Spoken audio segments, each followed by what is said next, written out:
a lot to talk about here tonight on One-on-One Nightly. Thank you for tuning in. I'm Maddie Bamonte, and I am joined here today by my two lovely co-hosts, Julia Moss and Will Talent. Will is going to give us some headlines later throughout the show, but before we get started, how are you guys tonight? I am thrilled to be here. I mean, I know you guys know this, but I was a bit of a game time decision coming into this. Believe it or not, this is actually the best my voice has sounded in the better part of a week. But I healed up. I'm excited to be here, and yeah. I'm excited to be here too, Julia. It's a great crew that we have here tonight on the night shift, 8:30 to 10 p.m. We'll be carrying you all the way through. We got lots to talk about, lots of fun New York sports talk, and just a lot of sports talk in general like we do over here at WFUV Sports. Yeah, it's going to be a big night. Like, we got everything on the roster tonight. We got baseball, we got football, we got a little NBA. We even got some U.S. women's national team, and I am very excited. It's always a pleasure to have you guys with me. But we're a divided cast tonight. Will, you are a big Yankees fan. Huge. I know you were excited to talk about the New York Yankees, and they put up a good fight against the Cleveland Guardians last night. They won 4-1. Will, come on. Talk to us about it a little. All right, yeah, let's unpack it. I know you two are both Mets fans, and I'm sorry. I am. We'll talk about the Metros in a little bit. Let's talk about the Yanks, team that's running New York baseball-wise right now. Garrett Cole, highlight of last night. 6 1/3, 4 hits, 1 run, 8 strikeouts, 1 walk. One of the best performances that he's had in the postseason in pinstripe since he signed that mega contract in the offseason of 2020. Anthony Rizzo, Harrison Bader, even Josh Donaldson with a little bit of a blunder, but still 2 for 2. Those are the main contributors from last night offensively. Aaron Judge, 0 for 3 with 3 strikeouts, but he walked once, and he stole second base, just doing something that he's been doing all year, and that's play great all-around baseball. He had 16 stolen bases this year. I don't think a lot of people noticed that. The most that he's swiped in his entire career. And it's something that's very funny because you could talk about how he's injury prone and all that, but he can play every different aspect of baseball. Stealing bases was one of it, and it generated a run. Overthrow into center field. He advanced to third and scored on a sac fly, but this was an all-around team win for the Yankees. This is how you want your postseason to go. You need your 3, maybe 4, depending on the series, starters to go 6, 7+ innings strong, and that'll give the bullpen enough time to recover throughout each game. You don't want them coming in the 5th, 6th inning too early because it's a little shortened right now. No Aroldis Chapman, no Scott Efros, missing a lot of big pieces. The list goes on and on. But it was a very good baseball game. Just enough offense, really good pitching, and a big Game 1 victory for the Yanks. And then we're going to turn it over to my and Julia's favorite team, arguably the better team. I know the playoffs it looks bad, but the New York Mets were unfortunately eliminated from the playoffs this past weekend against the Padres. Before then, we will then turn it over to the NFL. Matt Rule, head coach of the Carolina Panthers, has been fired. I personally can't wait to talk about this. I'm a North Carolina native. I like to bring that up every single time anybody asks me where I'm from, so I'm very proud of that. And then sticking with the NFL, we're going to get into some Giants and Jets. They've been on a high recently, winning this past weekend against the Packers and the Dolphins. Those teams have won back-to-back weeks for the first time since 2013. That's great. That's crazy, guys. And then, for a new little fun topic on the show, we're going to discuss the U.S. women's national team. They've also been in action recently, but they have not been doing as well as maybe the Giants or the Jets. They just dropped their previous 2 matches against England and Spain. The latter they just played yesterday. And then we have to discuss the looming excitement surrounding NBA opening day. The New York Knicks will be there to take on the Memphis Grizzlies in hopefully a thrilling matchup. I know, Julia, as a Memphis native, you are always excited for a big Grizzlies opening day. Absolutely, and I never mentioned that I'm from Memphis. It would be a mystery. Where are you from? I am from Memphis, Tennessee. Oh, yeah. And I love that they're playing the Knicks week 1 because I know a lot of Knicks fans, and Knicks fans tend to be maybe a little too optimistic, and they like to let people know. So I'm very Looking excited. right at me when you're saying that. I'm very excited for the Grizzlies to play them week 1 just to kind of set the tone for what I know will be a great Grizzlies season. I mean, we brought back everyone besides Kyle Anderson, and his nickname is Slow-Mo, so I can't say I'm like too upset to see him go. So yeah, I am very excited to get into that. An excuse to talk about Grizzlies basketball is always a win for me. And speaking of wins, we're going to dive into the MLB playoffs after that. We're going to give some of our predictions. We're going to talk about some of the series. We got the Phillies and the Braves going on right now, the Padres and the Dodgers. And honestly, one of my kind of underrated favorites right now is the Mariners and the Astros. It's really Great thrilling. series. And then to close our lovely show out today, the crew is going to tackle a little mixed bag segment where we're going to tackle some hot trending questions we know you all want to hear. So stick around for all of this and more here on WFUV Sports.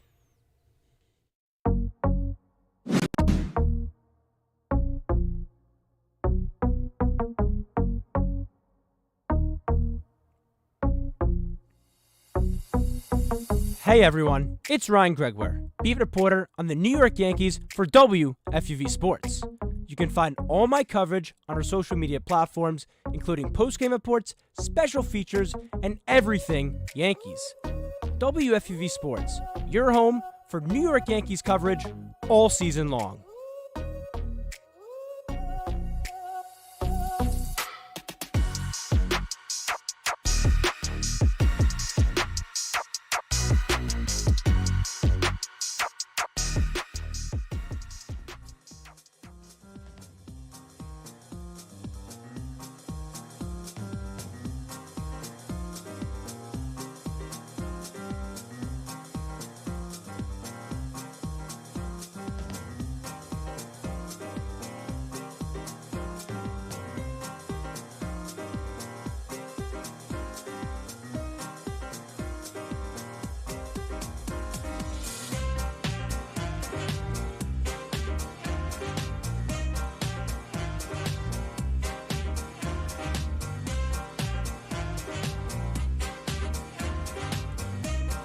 Back to One-on-One Nightly here on WFUV Sports. I'm Maddie Bamonte here with Julia Moss and Will Talent, and there's probably one of the most thrilling things in sports going on right now in the world of baseball. I'm talking about the playoffs, and the team right here in the Bronx is still kicking. It's the New York Yankees, and Will, after your enthusiastic opener that you just gave, I want to start with you a little bit. What has impressed you so far in that first playoff game that we watched yesterday? Enthusiastic, maybe undershooting it a little bit, Maddie. I was were roaring. fired I up. was ready to go. As you hit it spot on. Yeah, big Yankee fan, maybe too big of a Yankee fan. It was a great night to be a Yankees fan last night. One thing that I noticed though, and I was talking to my roommate and our colleague here, Chris Persianen, about it. It was the crowd energy. Yankee Stadium is known for just the roaring and the loudness. It's the atmosphere that you want to have when you're in the postseason as a Major League Baseball player. But there was a little uneasiness with this crowd until things started to pick up and look good for the Yankees. Haven't done very well in the postseason pretty much since 2009. You kind of had that collapse in 2019. A team that was so great, they couldn't figure it out, though, with the starting pitching. 2020, weird season, still couldn't figure it out against the Rays. 2021, you lose in your one-game playoff against the Red Sox with a man that you're paying $36 million a year for, and it was brutal. But that same man came and showed why he earned that money. Garrett Cole, like I said before, 6 1/3, just 4 hits and 1 run, 8 strikeouts, 1 walk. Personally, wish he could have gone 7, but he was at 99 pitches when he got pulled. You want to hold on to him just in case you got to go to a Game 4 against Cleveland. But hopefully the Yankees get done with this series before then, and they can just save these arms. Because when I say save these arms, I can't stress it enough. This bullpen is completely taxed. A lot of their major arms have been missing and have been missing for a while. And we're at the point in the season where it's like, all right, yeah, we kind of need some bullpen arms. We need some help, and you can't get any more help than what you have already on your roster. But it was a great win. It was a good table setter. You got to win Game 1 with the crowd behind you, and now they're going to be even closer behind you now that you showed that you could play really solid baseball. You had just enough offense. You only scored 4 runs, but that's all you needed. Your pitching was fantastic. If you keep this going, even more momentum into the next game, and then when you go to Cleveland and hopefully the next series. Yeah, and I'm glad you bring up the resilience kind of Cole, because when we watched that, I believe it was the 3rd inning that really was starting to go down for him. It did not look good. Hit a batter. It was Ahmed Rosario, gave up a double. It looked pretty rough for him. And what was very impressive to me is compared to when I watched the Jacob deGrom Blake Snell start, they really got scared once they gave up that home run ball. and they stopped using their four-seam fastball. It really declined. With Cole, he just continued to keep dealing, and I think that's very impressive for him to really stay level-headed through all of this, because you're in the playoffs. That's what really matters here.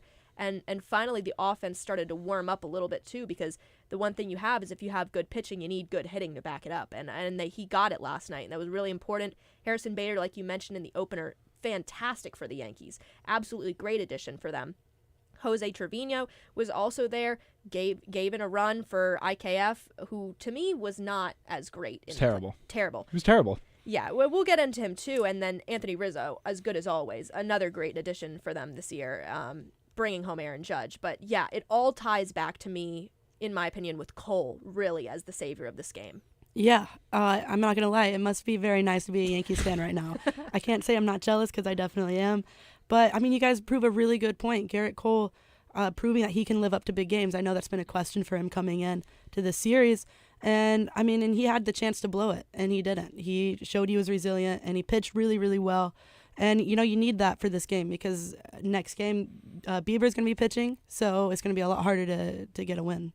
Yeah, it's a former Cy Young, former Triple Crown winner, too. Very good starting pitcher. Had a good second half in Shane Bieber. Definitely one of the better arms in the American League and probably still in all of baseball. You could say top 10. But you brought up the fastball, Maddie. That's a pitch that Garrett Cole needs. That's his bread and butter. Curveball, obviously, you know, he can go a little 12-6. Fastball, typical pitch, especially for a power arm like Cole. But you need to have that fastball locked down because that is your out pitch. Not a lot of guys can say, yeah, my out pitch is my fastball. No, they just can't. Garrett Cole can say that. And when he loses that touch, things start to go awry. Yesterday, we saw it. Steven Kwan, known contact guy this whole season. His rookie season has been defined by the contact that he makes. He hit a bomb off of Garrett Cole. 97 right at the thighs, crushed it. It was right down the middle. But it didn't get to Garrett Cole. He stayed composed. You brought up the adversity that he had to deal with. That could have been 2-3 runs for the Guardians. And when you look at some of the blunders that the Yankees had, they kind of got lucky. They kind of got lucky. Josh Donaldson thought he had a home run, bat flips, pimps it, walks away, and he's jogging around the bases. And I actually went to the game last night. I was sitting right above it. I didn't see if it went out right away. I thought it did. It looked like it was going, but it clearly did not go out. You need to be aware. You need to be alert. No bat flips, pimping in the postseason. Just play the game. Play the game because that they were. I think the score was 1-1 at the point. Yeah. It was just close. The game was either tied or the Guardians were winning. That could have been a deciding factor for the Yankees. That could have been another run. It honestly could have. And in the postseason, every single inch matters. Baseball is a game of inches, and when you get to what matters most in the postseason, every single inch really, really matters. But it was a great game for the Yanks. Yeah, I'm glad you bring up that because I think the inches really matter in this. And a team that really faltered kind of with that, the New York Mets, who, like I mentioned, were eliminated from the Padres. It's been a doozy. 101 games you win in a season. You lose the division, and then you lose it again in the wild card. There's so many things to me that went wrong with this team, and it boils down to the fact that they just didn't hit. Their pitching was bad. Max Scherzer fell apart in the postseason. There's nothing I can even say about that. And you lose game one, it's a battle back for you. It's not easy. That game one is so important to me. And you're playing at home as well. Going forward, the Mets then just... I was there luckily for the one win of the wild card series. I was very glad I went to that. I saw Jacob deGrom start. That was actually a really good Jacob deGrom start, which has been contrary to kind of what's been going on this year. But watching that third and final game, the win it all or nothing game, and it just was demoralizing. They couldn't hit, and the Mets have not been able to hit with power all season. That is not a new thing, and they got outslugged by the Padres, who are just so much better at hitting. Yeah, I mean, Maddie, we watched that third game together. It was not fun. Oh, man, it's just so many things. Like you said, so many things went wrong to where they shouldn't even have to play the series. If they don't get swept by the Cubs, they don't play the series. If they win one game against the Braves, they don't play the series. So it's just super frustrating that they were in this position to begin with, and then also just in classic Mets fashion, just giving it away and not playing to their potential. And it really, really sucks because this team was so close and had so much chemistry. It's just so unfortunate to see them fall apart like that. And you can say classic Mets fashion, and as a Yankee fan, obviously you want to use that and just rag on all the Mets fans. Yeah, classic Mets fashion, but as a just being level-headed and being a baseball person, yeah, it was classic Mets fashion. A second half collapse, you see it all the time. 2021 completely collapsed. They had what was it, like 90 days in first place, and then they didn't even finish above 500 in 2021. And this year, their second best season in their franchise's history, record-wise, 101 wins. And you falter with 2 weeks left in the season and completely lose the division to your most hated rival, Atlanta Braves. And you watch them, at least they lost to the Phillies, but that's still another team you don't even want to see succeed. It's a kind of a lose-lose series right now for Mets fans. But the two-headed monster of DeGrom and Scherzer just didn't work out like everyone thought it was going to. And this was rare for Max Scherzer. This was the third most runs that he's allowed in an entire postseason. It was like 10, 8, and then 7. He was tied with some other postseason run that he was on. I believe it was with the Nationals one year, but it came in one game. Right. You're paying him $43 million, and it came in one game. Gave up 7 runs in one game. I hate to say it because you're both Mets fans, but yes, it was classic Mets fashion just to collapse, and there's a lot of question marks going into this offseason when there really shouldn't be, because this is a really good baseball team. It was such a good team, and it's so frustrating to see how this turned out. And like you mentioned, the question marks. There's a couple question marks in who's actually going to come back, who the Mets are going to seek out, because Steve Cohen said this is a 3 to 5 year rebuild process. And now we're entering year 3, I believe, and you got guys like Edwin Diaz, Brandon Nimmo, Jacob deGrom up for this free agency. I kind of want to know what you guys are feeling. Who is the first person the Mets should ensure stays on this team? I think it's deGrom. I mean, it seems like the obvious answer. He's franchise player. It's up in the air if he actually is coming back. I know people are saying he's like introverted, New York's not for him. But I don't know. I feel like once you get comfortable in a system like deGrom has, that's the first place I'd want to come back to. So, I hope for the Mets, for the longevity of this 3 to 5 year rebuild, that deGrom comes back. Well, you have to look at this list. There's a lot of impending free agents in a lot of areas where the Mets needed a lot of help. I'm not going to say starting pitching you needed a lot of help, but you're going to, because you have 4 players who can be. You have 2 that can be free agents, 2 that are definitely free agents, and then your bullpen. You have 3 big arms in your bullpen that are free agents, no player options, nothing. And then you have Brandon Nimmo, a guy that's homegrown, who's really, really been such an attraction for Mets fans. He's just been grown to be loved. And now he's hitting the open market. To answer your question, though, Maddie, and to add to your point, Julia, I don't think deGrom should be the first option. I think this team could still be very good, maybe even a 100-win-plus team again without him. You still have another year of Max Scherzer. You need to lock down the bullpen. So I would go with Edwin Diaz, but I had a little change of heart. I'm going to say it's Chris Bassett. And hear me out on this. You need to lock down this rotation. You have 4 of your 5 starters that could hit the market right now. The only returning starting pitcher, with the exception of Taijuan Walker, who has a player option, is going to be Max Scherzer, Carrasco, Bassett, Walker if he doesn't opt out, obviously deGrom if he doesn't opt out, but that looks very likely. That's 4 or 5 arms. You need depth in that rotation. There's a lot of question marks. I think the offense is going to be fine. You get a little more bats, but you really need to address this pitching, and I'm going to start with the starting pitching. It's got to be Chris Bassett. You need a number 2. He was your number 3 and 4 at some points. He's going to be number 2 if he comes back, and especially if deGrom leaves. So you can go for deGrom all you want, but at the same time, you were saying this before, Maddie, contrary to normal deGrom starts, that's what we've been seeing all year. We haven't seen the normal deGrom start where he just goes out and he strikes out 13 guys every single time. With that, he's due for a big payday. Are the Mets really going to do that with a career that's just it's probably reached its peak? He's going to be 34, 35 next year. Mm-hmm. I don't know if the Mets should go out, even though Steve Cohen has all that money. I don't think they should go out and sign a guy sign a guy like DeGrom who can barely get you 15 starts a year in the last 2 seasons, and who's getting older and frankly is getting more figured out throughout this league. I think there's other pitchers that you can go after and still be a very successful team. I really like both of your opinions on this because I would love for DeGrom to stay on the Mets 100%. I think I completely agree with your point, Will, because when you say the Mets don't really need DeGrom, they didn't pitch with DeGrom for like half of the year anyway. And they were in first place.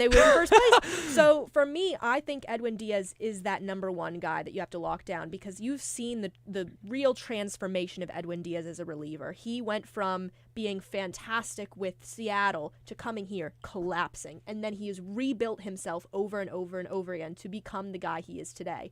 And I think with Edwin Diaz, we saw it in the playoff game. We saw Adam Ottavino completely collapse in that game. We saw Seth Lugo try to hold it together. That bullpen is so important to me, and I think Edwin Diaz will be that guy. But I think we're going to throw it to a quick little break. When we come back, we're going to do an update. But until then, this is One-on-One Nightly.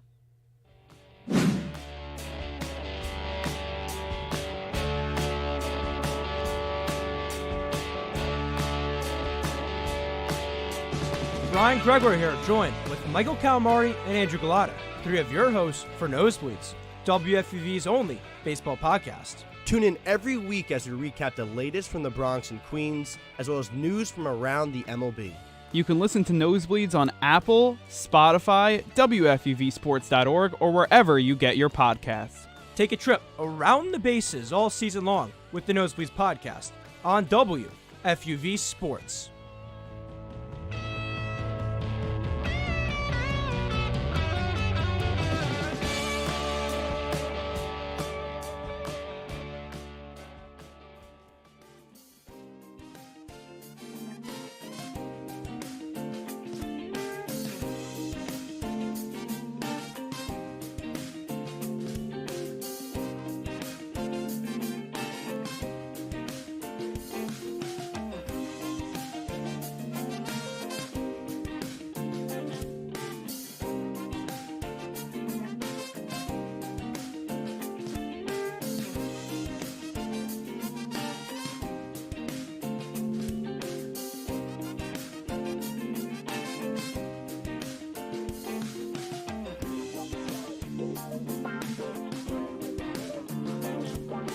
Welcome back to One-on-One Nightly. I'm Maddie Bamonte, joined with Julia Moss and Will Talent. But before we get started on our first headline of the night, I'm going to toss it over to Will for a quick one-on-one update. The one-on-one scoreboard. Well, thank you, Maddie. Let's start this update in the NBA. The Knicks and Pacers are squaring up for some more NBA preseason action. 73-70 Knickerbockers is your score at the end of the third in Indiana. The Nets are visiting Milwaukee with a clash with the Bucks. For a clash with the Bucks, Brooklyn leads 59-51 at half. Shifting over to the MLB postseason, only National League matchups tonight as the Phillies and Braves are scoreless in the fifth. Cy Young candidate Zach Wheeler and 20-game winner Kyle Wright providing some good, but now old-fashioned National League baseball. Out west, the 111-win Dodgers trail the San Diego Padres early 1-0 in the first. And finally, in FBS college football, only one game this Wednesday night as Louisiana leads Marshall 3-0 with halftime on the horizon. With the one-on-one scoreboard, I'm Will Talent. Thank you, Will. I appreciate that so much. But now I want to hear your first headline of the night tonight. All right, guys, but we have a good one, and it's in the NFL, and it's going to be with the Carolina Panthers, a very controversial franchise at the moment with a lot going on and a lot, like the Mets, a lot of question marks. So they fired head coach Matt Rule over the weekend in the third year of a 7-year contract, which was frankly blasphemous in the beginning. A 7-year contract for a head coach is just ridiculous, but not even done with 3 years, and he's already out the door. The Panthers 11-27 during his tenure. He also had 5 different quarterbacks: Teddy Bridgewater, Cam Newton, Sam Darnold, Baker Mayfield, and PJ Walker. And we look at those first 4 names, and we know who they are. Maybe you're not too familiar with PJ Walker, but PJ Walker was the only one of those 5 to have a winning record at 2-0 during Matt Rule's tenure. So I have to ask you guys, there's so much instability surrounding Carolina at the quarterback position and now at head coach. The Panthers, they still have a lot of great young talent. Wide receiver DJ Moore, running back Christian McCaffrey, and many others. Do you guys anticipate the Panthers to trade any of these guys away and just start over from scratch? Or what's the deal? What do you guys think is going to happen? Yeah, I mean, I feel like it was a good decision, first of all, to fire Matt Rule.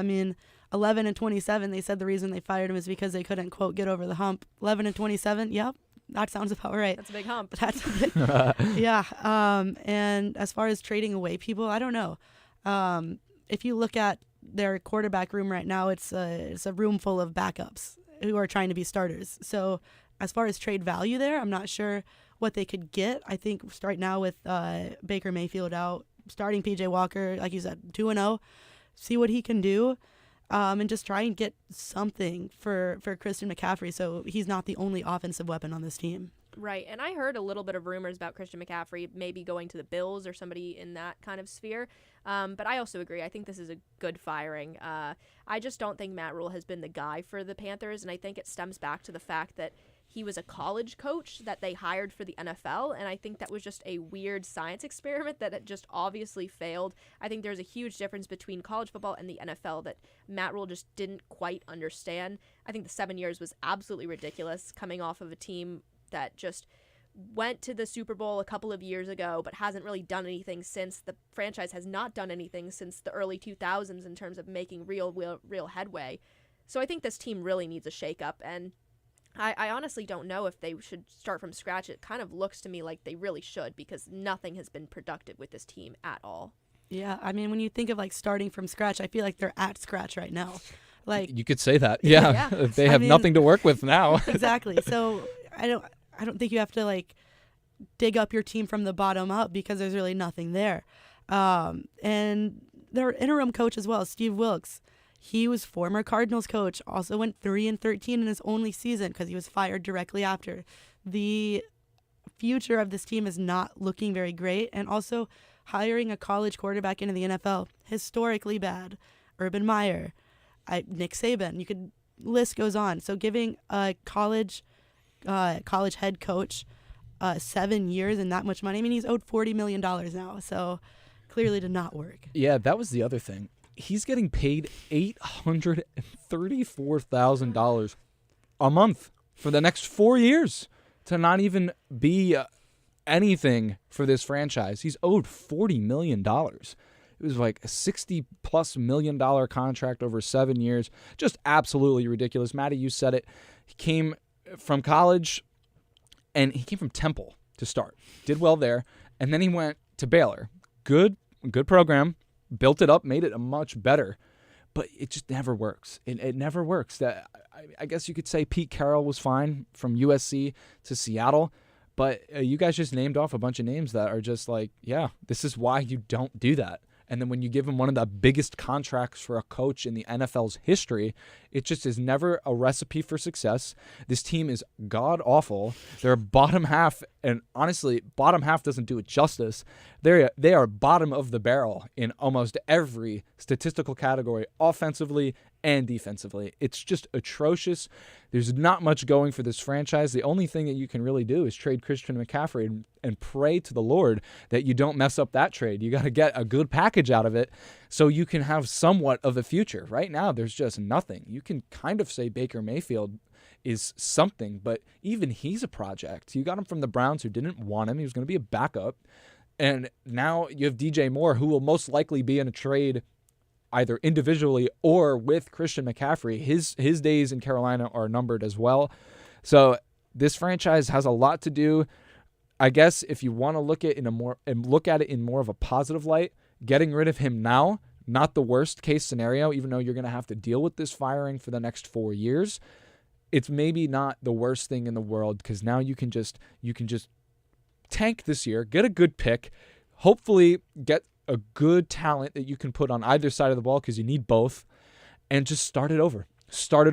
Collect picks, get talent, move on. This era was not going to work. It didn't work, and now it's over. Just move forward. Move forward. And you bring up a good point. I was always very confused why they didn't go for, just a high draft pick on a quarterback, just because to me this team really needs a fresh face. They don't need these quarterbacks coming in from other teams. They don't need a Teddy Bridgewater. They don't need a Baker. They don't need a Sam Darnold. They don't need these guys that have these experiences in the NFL, because obviously there's a disconnect with the guys you're currently putting on the field. You need somebody new, some new ideas coming out. You need a young, fresh franchise quarterback, and they're not getting that out of this team.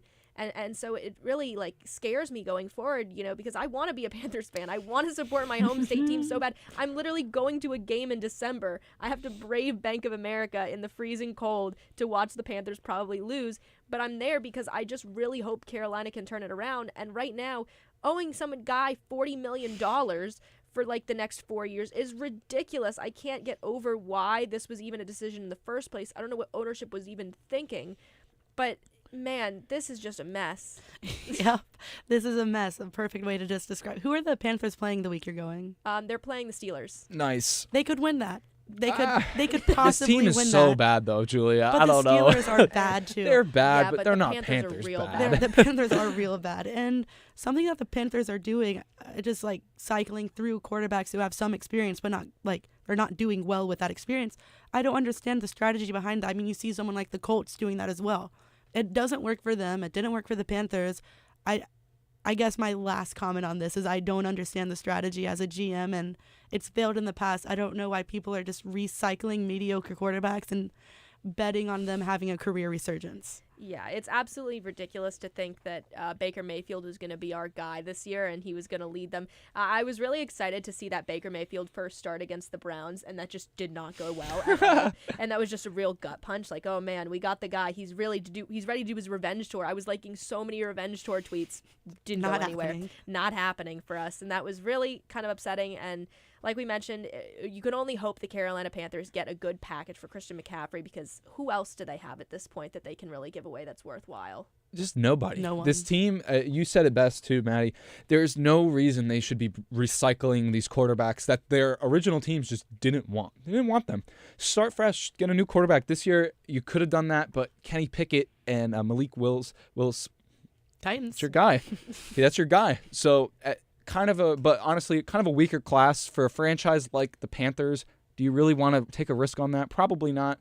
So just wait. But they're just not ready. I feel like this front office thinks that they were ready, and they got a guy like Baker Mayfield, and they thought maybe he could push them over the top, but they're definitely not ready, and they have just set themselves back even more. Guys, we're going to have to transition into some positive talk, because this is a Panthers fan is bringing me down. So we're going to take a quick break, and we'll be back with some Giants and Jets talk to hopefully bring the little mood up around here in the area. But until then, this has been One-on-One Nightly.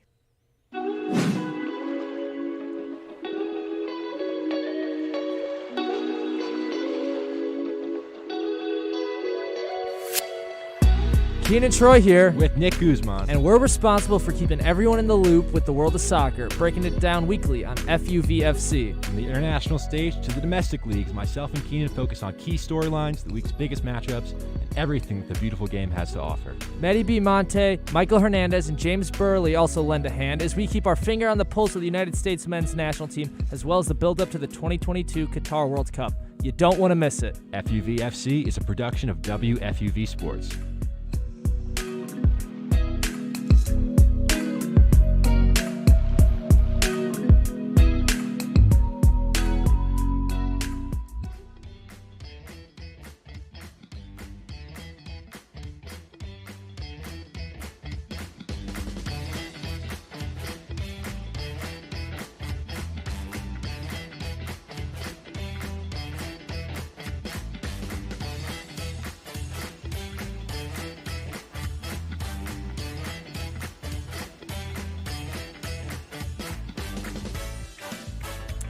It's One-on-One Nightly. I'm Maddie Blamonte, still rocking with Julia Moss and Will Talent, and the New York Giants and the New York Jets are a combined 7-3 this season. Who would have thought, guys? It's big. It's true. The preseason expectations were all wrong. 5 weeks later, we are the two best teams at the top. it's been an unpredictable ride so far. Yeah, I mean, unpredictable is definitely the word of the day when talking about the Giants and Jets. I mean, we did NFL Friday, which is a podcast, not to plug, but NFL Friday. But a plug. It's an FUV thing. It's okay. Yeah, yeah. You know what? Shameless Plug it in. But we made our guesses for what the Giants and the Jets were going to do this season. I maxed both of them out at 4 wins the whole season. I know. I know you did. couldn't have been more wrong. But yeah, I mean, they're both just doing so well. I mean, I don't even know where to start. Brian Dable is incredible, making veteran choices as a first-year coach. I mean, all their quarterbacks were gone that one game. I think it was a couple weeks ago, but had Saquon in the Wildcat and they won the game. Just incredible stuff. Yeah, I remember that episode. It was the first one. It was the first one. I said 7 or 8, could be 6. And I was saying how I think that they're going to be better than what people are anticipating. However, didn't think they were going to beat the Packers. And if they go into this week going back home and they play the Ravens and they take down the Ravens, I need to stop hearing the slander.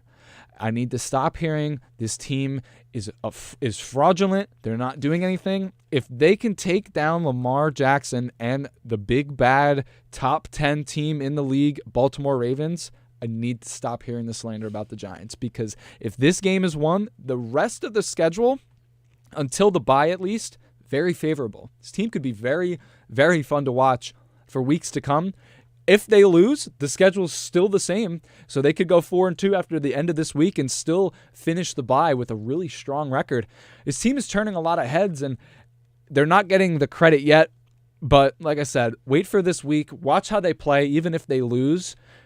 It's been a great season, and I see it being even better as it goes on. Yeah, and you said you maxed out at 4 wins. There could be a collapse, and you could be completely right. Could lose every other game. I don't want to think about that, because, like you mentioned, Brian Dable has been absolutely incredible as a potential coach of the year. Even I don't want to say it too early, but he has just been leading his team so impactfully, and I think this team hasn't played the prettiest of football. These games have not been nice to watch in its entirety, but they're still getting it done. They're making it happen, and they beat the Green Bay Packers, like you mentioned, a team we never imagined they'd do it, and they did it in London, of all places. I would have thought they would have had to do it at home to really see that impact, but they were able to do it across the pond, and they got it done. So kudos to the Giants for this one, because, man, they have really exceeded all of my expectations this year. Yeah, and if you look at their schedule, like you said, I mean, if they beat the Ravens, they're a playoff team. Legit. They're legit. Yeah.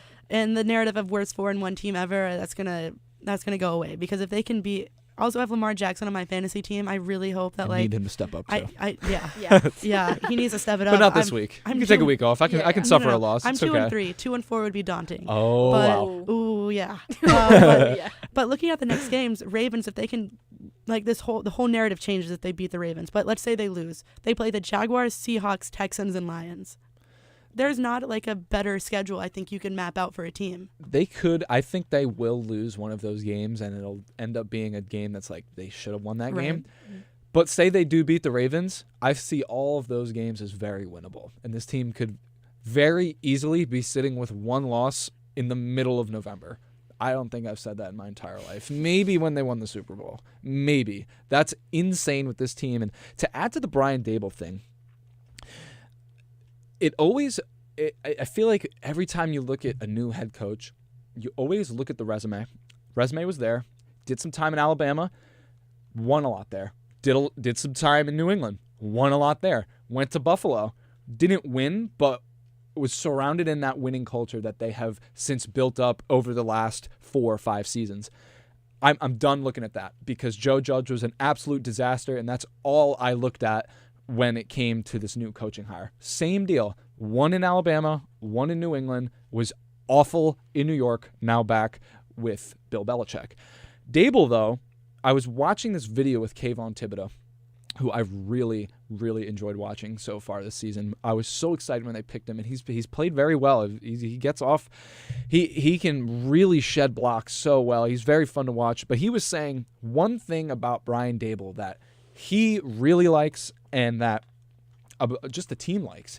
He says he's very upfront, and he was like, honestly, guys, don't call me coach. You're probably going to do it, but just call me Brian, because you all make more money than me. So, like, just call me Brian. He's very down to earth with the guys. He's not like this. Joe Judge he would make the guys run at practice. And at the time it was like, yeah, sure. Why not? You know, old school football. But Dable is just he's very down to earth. He lets his players be them. And Kayvon was saying, when you look at schools for college, you're trying to fall in love with the program, the coaching style, how they're going to help you get to where you want to be.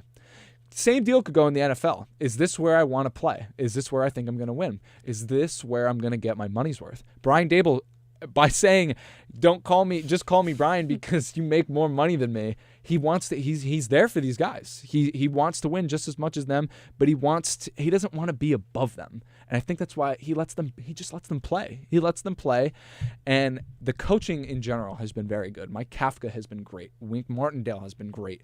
Just a great staff assembled, and Saquon Barkley's back too. They're really looking like a complete football team this year. Speaking of complete football teams, we got to mention the Jets as well, who also had a big game. They upset the Miami Dolphins, and the Miami Dolphins have had a couple of struggles as of late, specifically with the Tua concussion issues that have been going on, and so they relied on their third-team quarterback, Skylar Thompson. He could not get it done for them.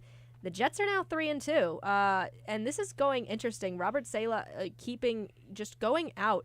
He is just making sure that this team is still rolling at this point. 5 weeks in, and the Jets are still in it as well. The Jets, I never expect to be in it as much as the Giants, to be honest with you. I honestly lean a little bit more Giants. But the Jets, man, they're against the Dolphins, regardless of what the thing was with Tua being out. That's a huge win for them. Yeah, I mean, this Dolphins team, like, they didn't have Tua, but they still had Tyreek Hill. They still had, like, everyone besides Tua, and I don't think Tua makes this Dolphins team. So I think, right. and they didn't just win; they beat the Dolphins 40-17. So that's a statement win, regardless of who's at quarterback. Zach Wilson had a solid game. Breece Hall is showing he's legit. I mean, it's a fun time to be a New York fan in pretty much all sports right now. And yeah, I mean, like, Tua and Teddy still remain in the league's concussion protocol, so it's not looking too bright for them, especially after getting whomped by the Jets. But, I mean, it's a good time to be a Jets fan. I really like that you mentioned Breece Hall. One of the two rookies, not two, there's a bunch of rookies that have been highly anticipated with the Jets. You look at Sauce Gardner, you look at Garrett Wilson, all these high draft picks that the Jets had. Breece Hall wasn't even in the first round. He was a second-round pick. But yet he almost had 100 rushing yards and 100 receiving yards. He had 100 receiving yards as a running back. He had 2 receptions for 100 receiving yards against the Dolphins, and he had 18 rushes for 97 yards against the Dolphins. That's what you need. That's what you need. The Jets have done something with Zach Wilson, and you could say Saleh too, but I really want to pinpoint Wilson because I've really grown to like him, especially towards the end of last year.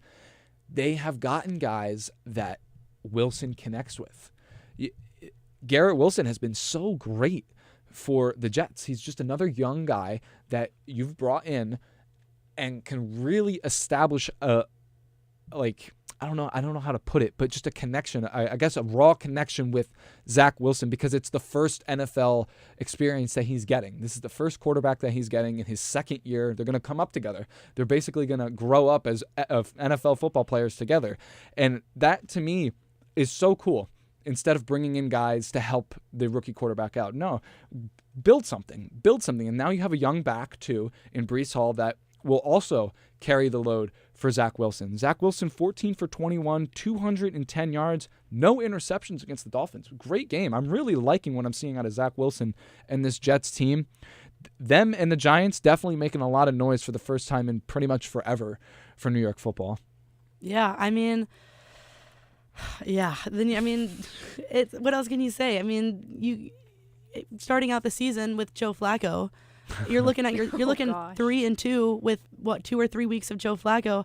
I'm thrilled. Yeah. And the quarterbacks have been so big for both teams. You know, I got to give credit to Daniel Jones, who I have been such the strongest supporter of Daniel Jones because I saw him at Duke. I loved what he was made out of. I just knew he was ready for the big leagues. It just was really finding that team. And to be Eli Manning's successor, I think he's really kind of fitting into his niche now. I think it's taken him a little bit, but I think he's the real deal for the Giants. And I think going forward, is really going to deliver for them. But that is all the time we have for the NFL segment today. We're going to be back in just a second to talk some U.S. women's national team. But until then, this is One-on-One Nightly.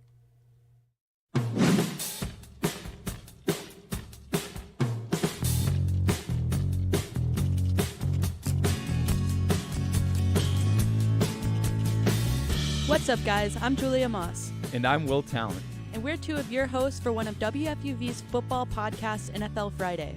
Tune in every Friday for all news and updates around the National Football League. Also, we'll be making our picks of the week around the league on every episode. Check out NFL Friday wherever you get your podcasts to catch the action.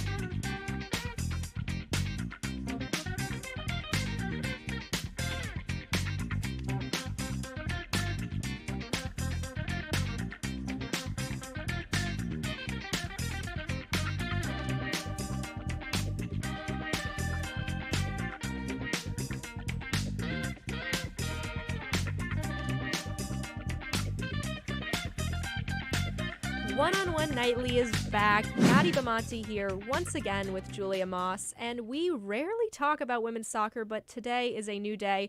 We're going to dive right into some talk on the U.S. women's national team, who just recently dropped their last two matches, one huge game at Wembley against England, losing 1-2, and then against Spain just the other day, 0-2.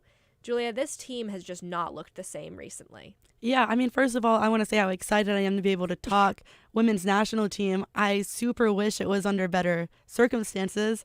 First time talking women. What can you do? A historically great team, and the first time we're talking about it is in their historical drought. But you got to take what you can get. Mm-hmm. But yes, they have not looked good.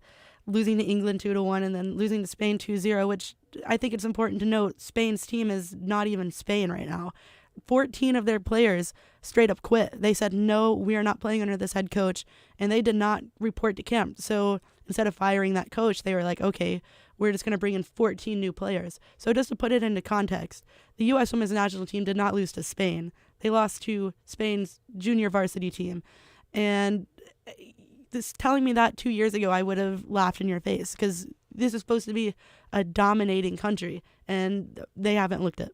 No, absolutely not. And you mentioned just the amount of people missing from that Spain side, but the U.S. have been missing a couple of key players as well. Alex Morgan has been out, Julie Ertz. That really strong defensive mid spot has now been lacking that depth without Ertz. Mallory Pugh has just been out recently, and it just keeps adding up. And this team is really getting messed with in terms of its chemistry, just because there's a new rebuild now with going on where they're trying to incorporate these younger, talented players.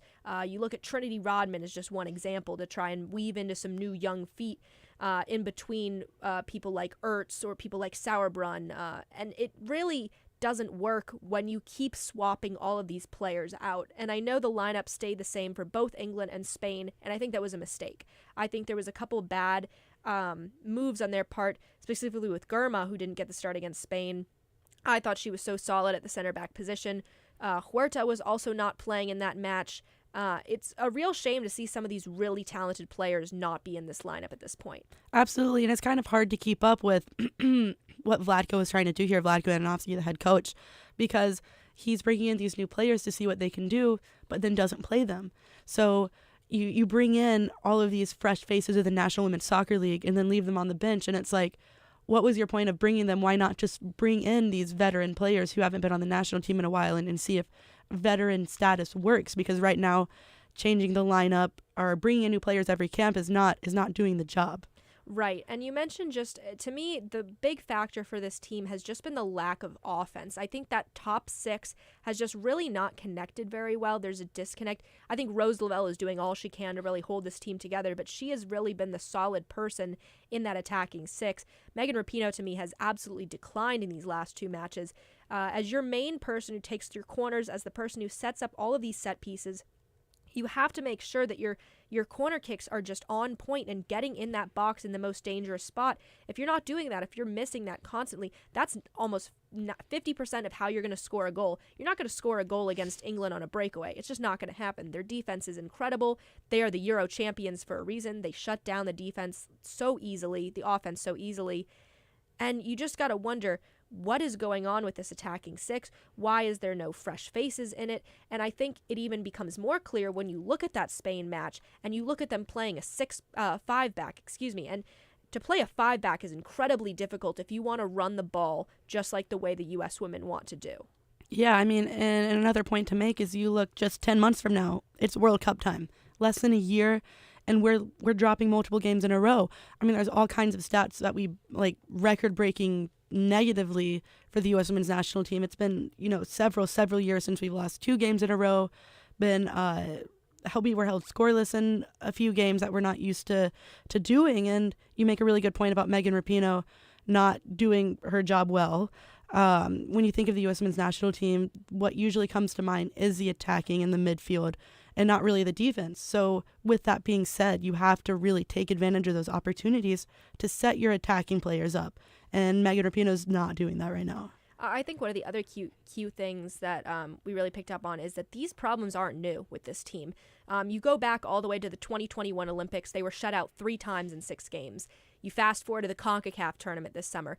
They only won their games by a single goal. That's not good when you're playing teams like Mexico and Canada. You're winning that CONCACAF championship match by 1-0. That is dangerous to play that game when you're going in to play some of the top hot Euro teams right now. It's not the same as what we're seeing in the CONCACAF. It's a completely different league. England came out and beat Germany in this Euros, and they played absolutely incredible. They are becoming and rising in the ranks to be that hopefully number 2, number 3 spot behind the U.S. is number 1 currently. We don't even know if the U.S. are going to fit in number 1 after all of these losses at this point. And so it's frustrating to see that this is not a new problem. This is something that Vlatko just hasn't addressed. And I don't even know what he can do to fix it at this point other than really move around this offensive lineup. Get your young stars into the lineup. Get their legs hot. Get them fresh. You got girls like Trinity Rodman. You got Huerta. You have Gurma.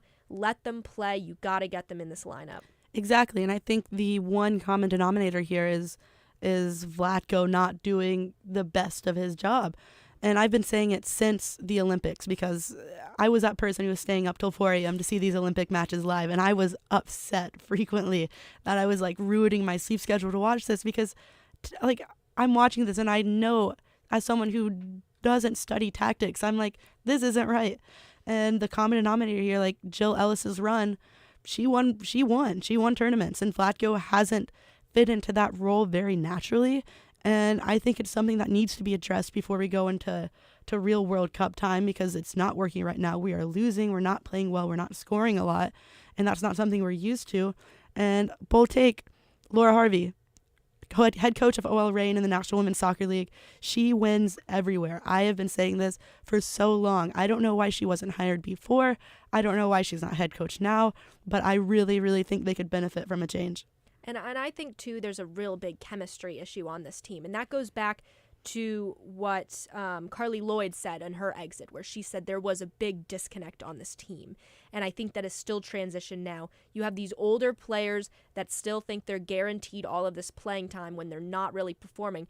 You look at the English team and you look at the Spanish team, young people. This is not an old team like we're seeing in the past. And it's worked in the U.S.'s past to have those older veterans in that lineup. When you had the Hope Solo, when you had Alex Morgan in her prime, when you had Carly Lloyd, when you had Becky Sauerbrunn in her youth.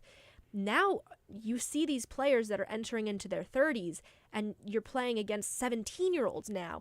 The 17-year-olds are going to beat you on speed any day of the week. That's just how it is. That's just how bodies are.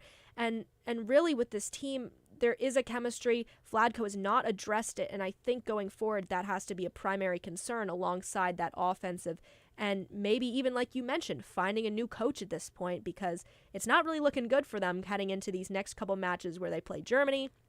They'll be in New Jersey, actually, for one of those matches where I know we're hoping to go to that one desperately, but fingers crossed for that one.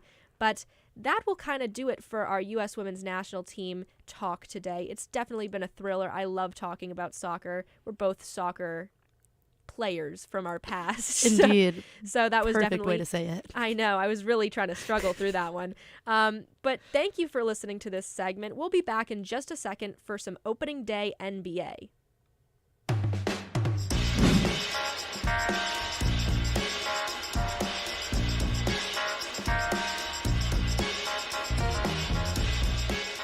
What's going on, everyone? This is Danny Scott, your New York Jets beat reporter. Join me all season long for updates, features, and analysis as the Jets' young core looks to take flight. Follow me on Twitter, dscott_33, or check out our WFUV Sports YouTube page for all things Jets.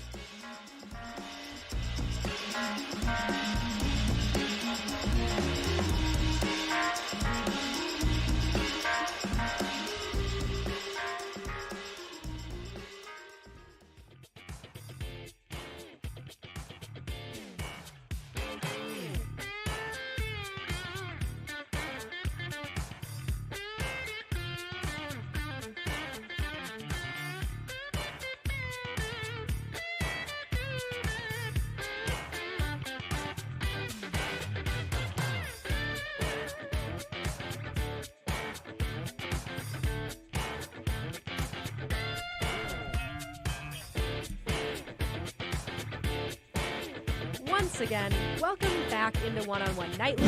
I'm Maddie Bamonte, joined alongside Julia Moss and Will Talent, and we are fastly approaching opening day for the NBA, and one of our New York teams will be facing off that day. The New York Knicks will be squaring up against Julia's beloved Memphis Grizzlies.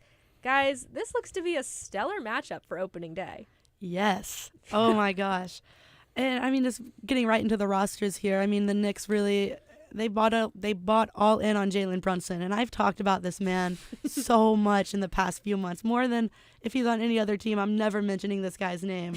So, I mean, it'll be really interesting to see if this really pans out, because I mean, they've got a good roster. They have RJ Barrett, they have Quickly, they have Jalen Brunson, obviously, but I mean, it's a not to be biased, but it is a tough first day matchup against the Grizzlies, and I'm really excited to see it.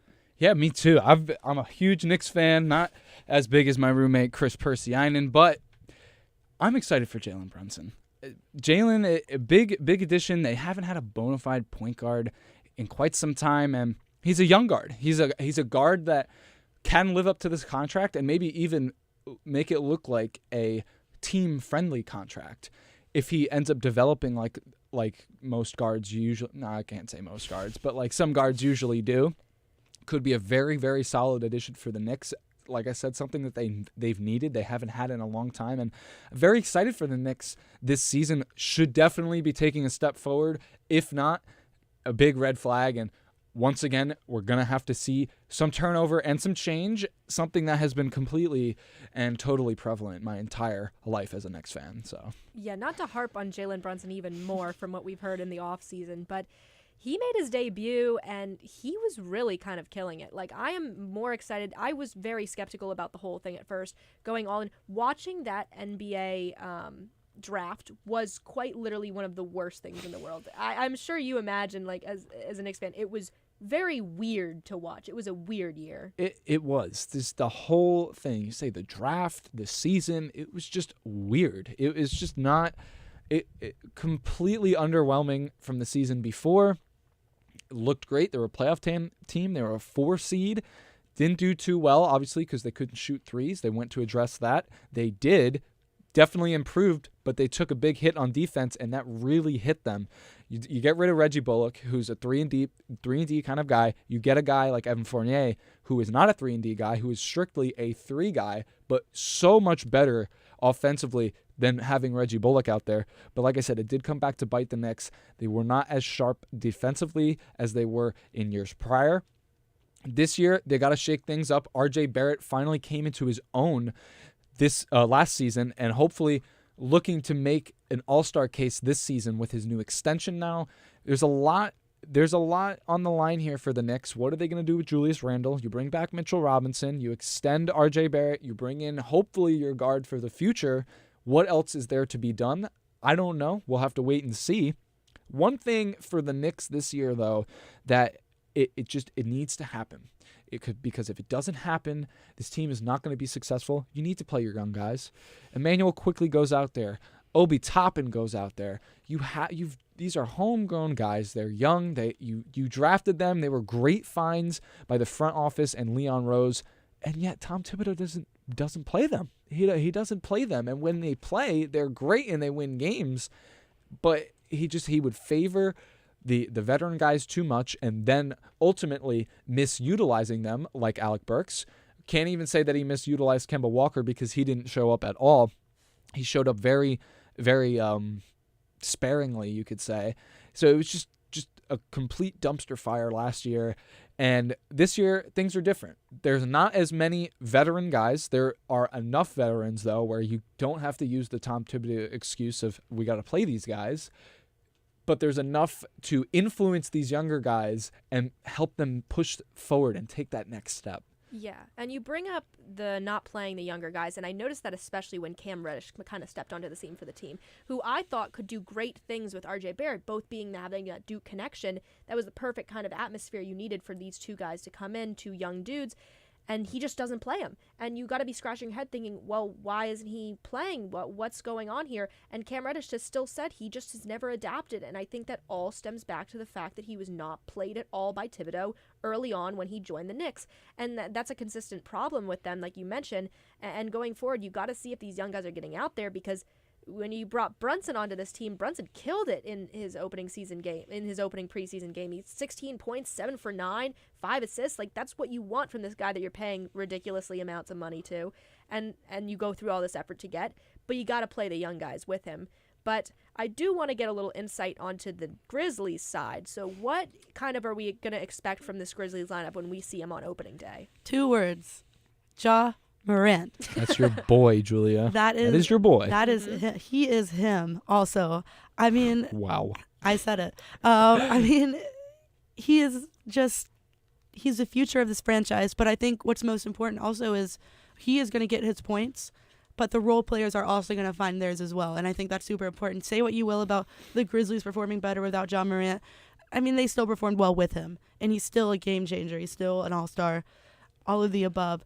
I think you're going to get the same balanced attack that you saw last year. I mean, we only lost one guy, and we kept in. We have Tyus Jones still. Desmond Bane, Jaren Jackson Jr., Steven Adams. I mean, the lineup is there for us to have the same exact season as we did last year, except now we have that playoff experience. It didn't very well go our way, but, I mean, that experience only helps build us, and I think you're going to see it even on opening day. I really was high on the Grizzlies last year, because they're very exciting. Yep. They're a very young team. They're very fun to watch. I did know, however, I didn't see them going that far just because of how young they were. Very hard to see teams go that far in the playoffs with little to no experience at all at that level, especially playing teams like the Golden State Warriors, who are still somehow, after being one of the worst teams in the NBA, before that being the best team, the cream of the crop in the NBA, winning their 4th championship. This dynasty is not over, regardless of the 2nd overall pick they had a few years back. This Grizzlies team, though, to me, Julia, you can agree or disagree, they're going to be good, but Agree. They needed another star. They need another star next to Ja Morant if they want to take another step forward in the West. Because look at the NBA. All the great teams have 2. The best teams have 3 studs to bring them to the finals. It's always the case. It's just how the league is now. You need 2 or 3 guys that are all-stars, or 2 that are all-stars and 1 a borderline all-star guy. That's what you need, and I think the Grizzlies missed the mark there, but however, they're going to be good. They're going to be fun. Ja's going to do his thing. I love Ja. I know how you feel about Ja. You just called him. I wouldn't go too far to say that, but he's great.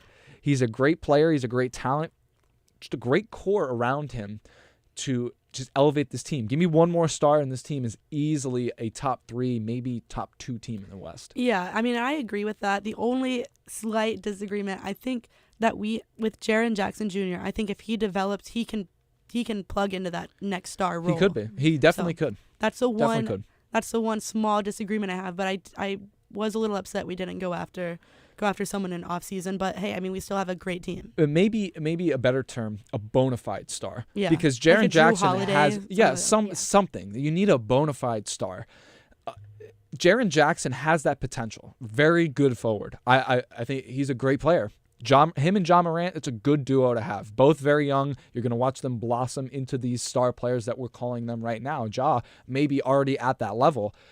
Give me one more guy that's an all-star consistently, and this team is good and then great. Yeah, and I think we're definitely going to see it. And I think this game is really going to be a strong one for an opening day, man. They're really putting out all the stops for this. This is going to be a great one. But that's going to wrap up our opening day NBA segment. Thank you again for listening to this show. We're approaching the end really quickly, and we're going to talk about the MLB playoffs in just a quick moment.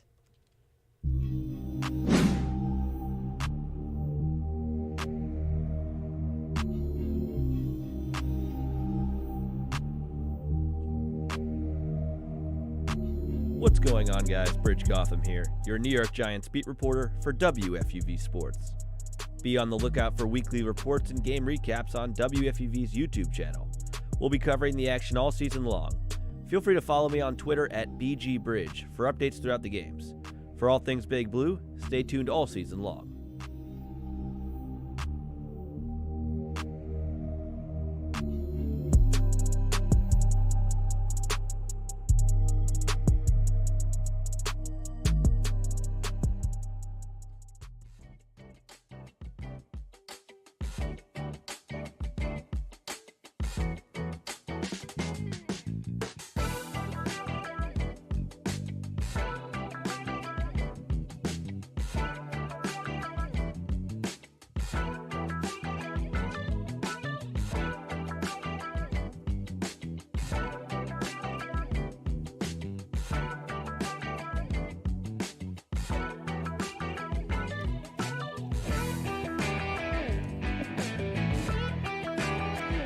We are getting close to the end here, but we still have some more to talk about. This is One-on-One Nightly. Maddie Bamonti here with Julia Moss and Will Talent. But before we get into our last headline segment tonight, Will is going to give us a quick another one-on-one update. The one-on-one scoreboard. All right, checking in with the NBA preseason. The Pacers, they came from behind to beat the Knicks. 109-100 is your final in Indiana. The Nets still maintain a strong lead over the Bucks, 92-75, with the fourth quarter just barely getting underway. Shifting over to baseball now, NLDS Game 2 is taking shape for both series as the Braves, they grab their first lead of their series. 3-0 in the top of the seventh is the score over the Phillies. And the Dodgers and Padres, the Dodgers have now tied the game 2-0. 2 runners in scoring position for the Padres in the top of the third for that one. And finally, a little more baseball updates. The White Sox, in search of a new manager, are now deciding to interview Joe Maddon, former Cubs, Rays, and Angels manager, for their managerial opening. With the one-on-one scoreboard, I'm Will Talent. Thank you, Will. And you know what? You just brought something. I need to get into that even before I even talk about this MLB playoffs. Joe Maddon coming for that White Sox job. That is interesting to me. I can't wait to hear more about that. But we got to get into this playoff segment or we're never going to get anywhere.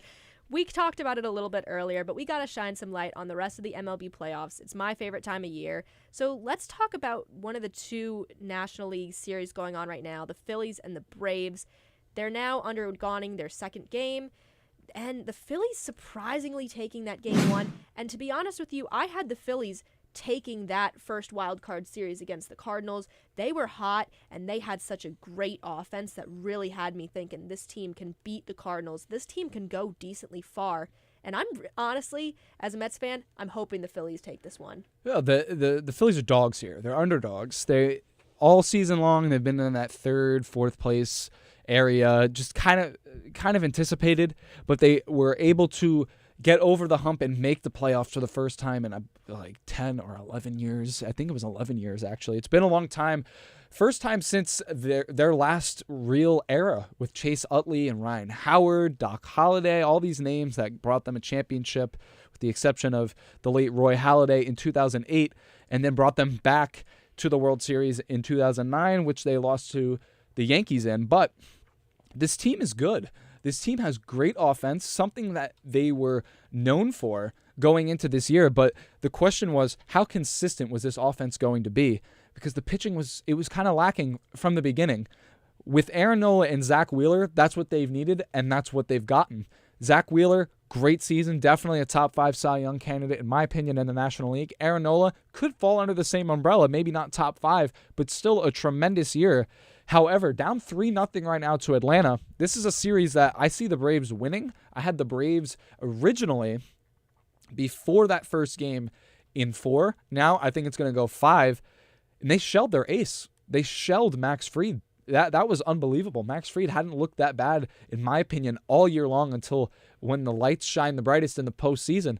Definitely a very concerning sign. He said it just wasn't him. He just didn't have his A-game stuff, and that's just not good. You need to have your A-game stuff as the ace in your first postseason game of the year, but it happens. You have a lead now, looking to tie the series at 1, but this is going to be a much better series now that the Phillies went into St. Louis and did their job. Definitely a series I didn't think they were going to win. I didn't think they were going to outslug the Cardinals as much as they did. I thought the Cardinals pitching was going to hold up, even though still kind of weak.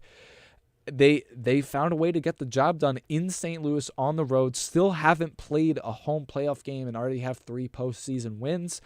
Definitely an exciting team to keep your eyes out for. And as Met fans, yeah, this is a tough series for you guys. But if I were in your position, you got to go with the Phillies because the Braves are the reason why you are not where you want to be right now. Yeah, I mean, I'm always a huge fan of an underdog, and I'm a Mets fan. So this is the perfect concoction for me to be so happy if the Phillies somehow get to the next round of this. But right now it's not looking great for them to take the 2-0 series lead, but factor even 1-0, thrilled. Yeah, exactly. And I think we have to give the Braves some of the credit in that top of the lineup. They are so dangerous, and they are power hitters. You have Acuna in the top of the lineup next to Swanson, Olsen, Riley. Those guys are so good at what they do that it's almost impossible for them to go a game without getting at least 2 hits. You look at that lineup and you think, gosh, and they're locked in for the next couple of years. Like that Braves front office has really done everything they can to keep that team locked in together. And the Braves pitching, obviously always good as it is. Zach Wheeler just got taken out of the game. Zach Wheeler, to me, is one of the ones that got away with the Mets. He really just didn't. He was good with the Mets, but his full potential really got unlocked with the Phillies. And it's a shame that he never got to be that level with the Mets. I'm glad to see that he is now where he is now. But this is just another case of the game where you got your guys, your aces, going down into the 6th inning, and they give up those runs. And that's the constant thing we're seeing with these star pitchers, and they just cannot go the distance anymore. They falter. Like you said, Maddie, they falter. But that's the game now. That's the game. You're not going to see a guy throw a complete game as much as you would maybe 20, 30 years ago. You're just not going to see it. And it's a shame because you really want to see these guys go the distance. They get paid so much money, but they just throw so hard. Their arm gets tired a little faster. I like what you said about Zach Wheeler. Didn't unlock his full potential with the Mets. Was still very good, but not this good. He is consistently up there in Cy Young talks. I actually picked him to win the Cy Young this year. Not going to do it. Probably going to go to Sandy Alcantara of the Marlins, but Wheeler is definitely going to be up there. He's going to get some votes. Same with Nola. Nola's going to get some votes as well. And like you said with the Braves, great job by the front office. I like that. I love it. Everyone's been talking about it. One critique, though. You do something like that, you're anticipating a long run. If you can't at least make it to the championship series or the World Series this year, that is going to look a little dicey. Because then you go into next year, the expectations are, all right, you have completely locked your core up. And you are committing money to these young stars. And not just money, but years. You're committing extra years to guys. You're buying them out in arbitration, and then you're giving them extra years. You just extended Spencer Strider, young rookie starting pitcher like Wheeler, throws absolute gas. Not going to go 9 innings, but he's going to give you quality starts every time. You got to make sure you're going to win. You got to make sure that these are the guys that you want for the future. It's lucky you don't have to negotiate with them because you've bought them all out essentially for the next 6-7 years. But I like that by the Braves. I hope they continue their success. I have a relative that works for them. Shout out Scott Talent. Got his ring. That was awesome to see last year. But definitely going to be a pain for the Mets. Going to be a pain for the Mets for quite some time. And this series, definitely not as easy as I thought it was going to be for them. Oh, definitely not. And I do want to touch on the other two series, Padres and the Dodgers, to me, which is a snore fest. I don't really care about the West Coast teams, to be honest with you. I'm going to come out and say that, and I have no shame in saying that. To me, this is just the Dodgers series to kind of take this one. I love the Freddie Freeman quote that he said the other day. He was like, the Padres have been hot for the past few weeks. Dodgers been hot all season. And that's so true. Dodgers have been absolutely dominant every single year, all season long. They have not faltered, and they're just continuing to roll. You saw them battle it back just now. They're tying the Padres. To me, this Dodgers lineup is just so good, and I respect what the Padres have done. Obviously knocked out the Mets, and that's why it sucks to also root for them because I don't really like to see either team win either. Yeah, I mean, this is one of those games where I'm watching and I'm like, what could have been? Like, I feel like the Mets would have given the Dodgers a much more of a fight. So, yeah, it's upsetting watching the series. I had the Mets beating the Dodgers. They played so well against them. They played so well. Yeah. And then after that series, though, the Mets as a team started to collapse. Right. They were so hot after that series. Before that series, they crushed the Yankees in Citi Field. They were great. They were going well. Everything was going good. They beat the big-time Dodgers. Like I said in a previous update, 111 wins. First time since 2001 that we've seen a team win 110-plus games. That's only happened a handful of times. However, though, I do not like the Dodgers in the postseason whatsoever. I cannot be more adamant enough about that. 2017 to 2021, they have done nothing but completely fail expectations. 2017, you can tell me all you want about, yeah, they got cheated out of a World Series. I don't care. You won 104 games. You still lost. I know you could. That's a whole other argument and discussion. You were the best team in the National League. You won 100-plus games. You still lost. The next year, you go to the World Series. You lose. The year after that, 2019, you win 106 games, and you lose in the division series. Season's over. 2020, I'm not going to discredit it. They won the World Series. 60-game season, that's what they were given. They were the best team. They won. Last year, 106 wins once again, and you lose. You don't even go 6 games against a team that didn't even win 90 games. I don't buy the Dodgers. I probably never will. I don't care how many wins they get in the regular season. They're the best regular season of my entire lifetime, and they will still only have that 2020 World Series. They were just losing. The Padres were up 3-2, and the Dodgers just tied it again 3-3. The Dodgers are going to win the series. They might sweep the Padres. They just crushed the Padres. But honestly, the Phillies and Braves, the way that division is, it's a dogfight. It was a dogfight all year. The Phillies were kind of like the little brother that the Mets and Braves just were like, kind of like, you just stay over there. They have found a way in, and they've taken down good teams. They already beat the Braves, like we said. I think both of those teams could really give the Dodgers a run for their money and live up to that narrative. I just don't like the Dodgers in the postseason whatsoever. And to talk about dominance, we also got to talk about very quickly the Astros and Mariners. Astros obviously have been the AL dominant force all year. You talk about the Yankees, but then you look at the Astros, and they are completely, there's a pun's coming, out of this world. They are just crazy with how they've been playing. That was fantastic. Thank you, guys. I just thought of it on the spot. I was just like, man, this is going to be good. And I would love to see the Mariners do this, America's underdog team this year, to really pull it through. Houston, to me, is my World Series winner this year. I cannot see it any other way. They just seem so strong. I want to quickly hear you guys' thoughts before we turn it over to a break. But, yeah, are we picking Mariners or are we picking Houston? I think the Mariners had their shot at getting momentum, and it was last game, and they blew it. So I have the Astros. I would like to see the Mariners really do the unthinkable in my mind, but I have the Astros. And it was that game, I want to see the Mariners win so bad. Back-to-back 90-win seasons. They finally make the playoffs. Don't think they're there yet, but don't turn a cold shoulder on this Seattle Mariners team. They're going to be around for quite some time as long as Julio Rodriguez is there, and they still have that pitching staff. But bringing in Robbie Ray, Scott Service brings in Robbie Ray. I'm not even going to fault him. He has nobody else to work with. Nobody. He brought in his closer in Paul Sewald. Sometimes closers just don't get the job done. He didn't get the job done. They had 2 outs. He had 2 strikes to Jeremy Pena, and he couldn't put him away. And Yordan Alvarez comes up. You play the matchups game, just the natural matchups, obviously, lefty on lefty. But you got to use one of your starting pitchers. Now, it was just 2 pitches, and it was just a bullpen, but that's a big blow. I also have the Astros going to the World Series. I love the Yankees. Clearly, obviously, we have addressed that in this show. I just don't know if the Yankees will have the star power to beat this Astros team. They first they got to get through Cleveland, but I don't see anybody in the American League taking down the Astros whatsoever. This team could very likely win the World Series and possibly even change the narrative of that cheating scandal. It'll always be there, but the fact that this team can continuously go to the Championship Series and the World Series after the fact, it just shows how good this team really is. Well, you heard it here first, guys. Those are all our predictions, so hold us to it because I want to make sure that I get these predictions right. I went 3 for 4 in the wild card round. I'm very proud of that. Better than most people.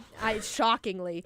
And so we're going to throw it to a quick break, and then we're going to wrap up with our final segment, Mixed Bag, where we're just going to kind of relax and take it easy. But thank you for listening so far, and we'll see you in a second.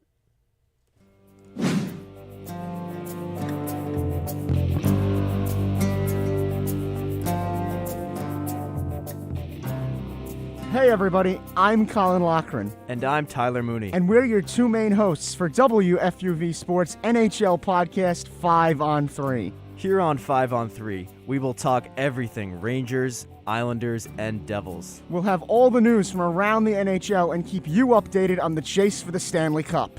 Alongside Colin and I, Chris Hennessy, Samantha Bohr, and Thomas Quigley help us out as hosts. You can find 5 on 3 wherever you get your podcasts. Home ice for all things NHL, 5 on 3.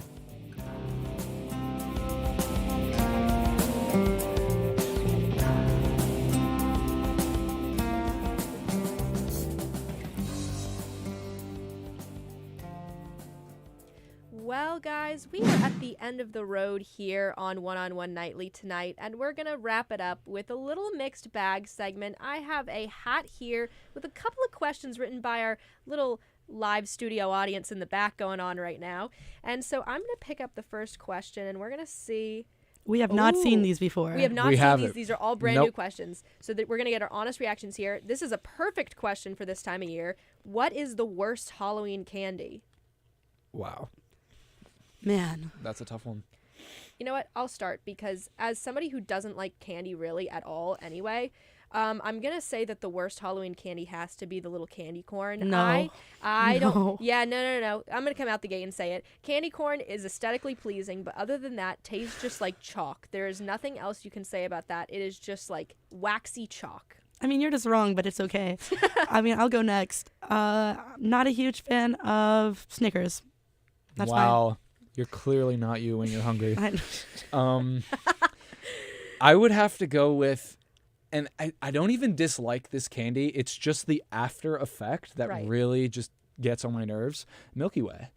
I just don't like how I feel after I eat a Milky Way. Not big chocolate lovers like candy here. That's kind of interesting to me. I'm shocked that the chocolate kind of made the appearance first. All right, next question. They're so excited back there for us to read these questions. I see them jumping. This is messed up. Oh, I believe I know what it is. What will you remember most from this 2022 New York Mets season? Oh guys, boy. Thanks for writing this question. Thanks, guys.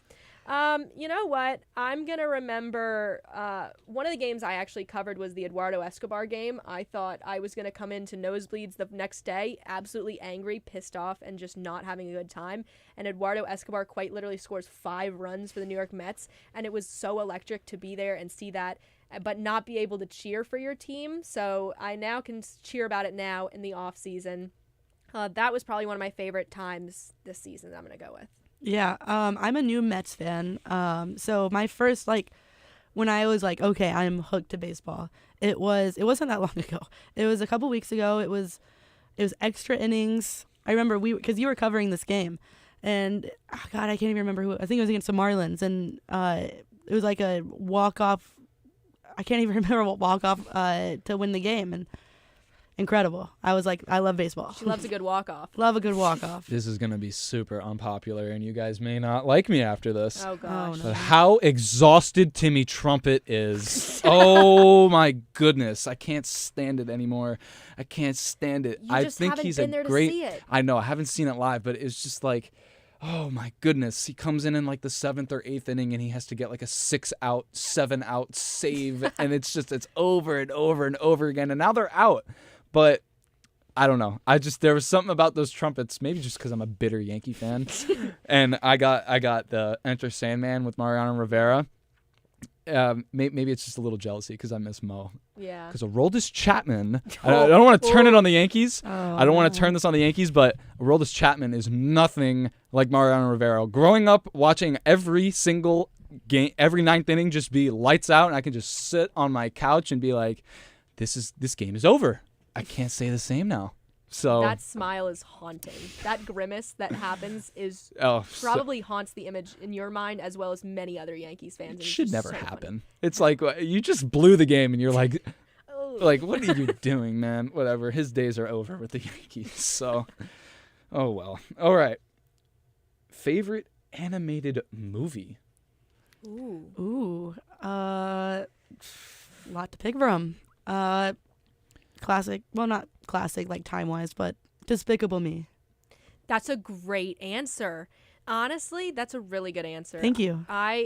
I was gonna go I was gonna go towards a Disney route, but now that you say Despicable Me, man, that was opens up some doors. It opens up a lot of doors with Illumination. But I think I'm still gonna stick with my original pick. I think Monsters Inc. was my favorite childhood movie growing up.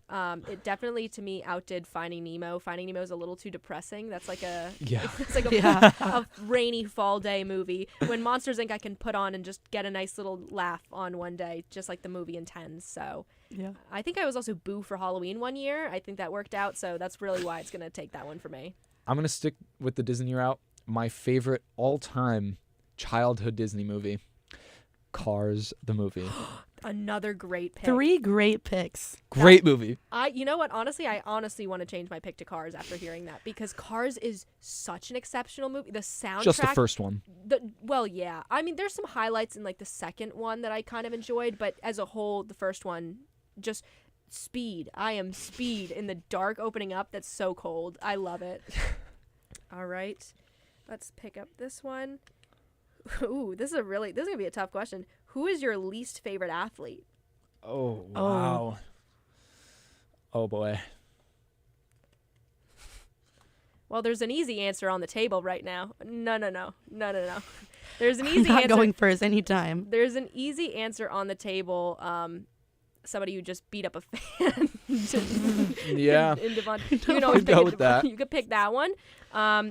I'm just not the hugest Kyrie fan. I think just after all the drama, I don't really care. Yeah, I don't really mind.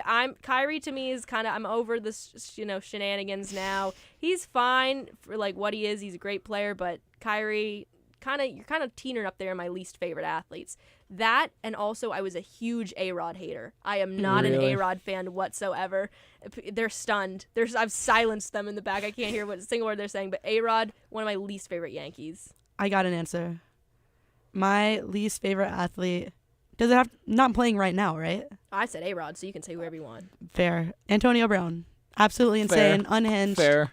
Like, makes me mad. Seeing him in any context makes me violently angry. So that's definitely mine. I had one brewing in my head, but our audience in the studio has just influenced me. No. The one named Brian Raybacks. No. That's not allowed. Frankie Lindor. No. And honestly, it's kind of a tough question. I don't really have a least favorite athlete, but Frankie Lindor. I wish he was still in Cleveland because he was just so much more fun to watch. New York has completely gotten to this guy. He's just not the same baseball player that you gotta. Am I wrong, Brian? Am I wrong? Thank you. Gonna go with Frankie Lindor. No, this honestly. Great shortstop. I'm glad we're ending the show now because that's gonna trickle into the in the after show because that was absolutely a ridiculous answer that I just heard. I am a Francisco Lindor fan. I was there for his "We're just the Mets" quote, and that was quite possibly the best quote I heard all season. He has a great kid. The daughter was adorable. The Buck video. The Buck video. It's incredible. Buck. So definitely I'm a huge fan of him, so that does hurt me. But, time has flown by tonight. I have had a great time talking about everything, all these hot topics with you guys. Thank you so much for tuning on One Nightly tonight. I want to give a quick special shout out to our amazing producers today, Ralph Barbieri on radio, Michael Hernandez on video. A huge thank you to Will Talent, who helped us out with some headlines and hosting today with us. Julia Moss, I'm so glad we got to experience our first A and B hosting experience together. We cannot forget about Bobby Chaffardini, our sports director here at WFUV Sports. I'm Maddie Bomati. Thank you once again for supporting the show. One Nightly is a production of WFUV Sports.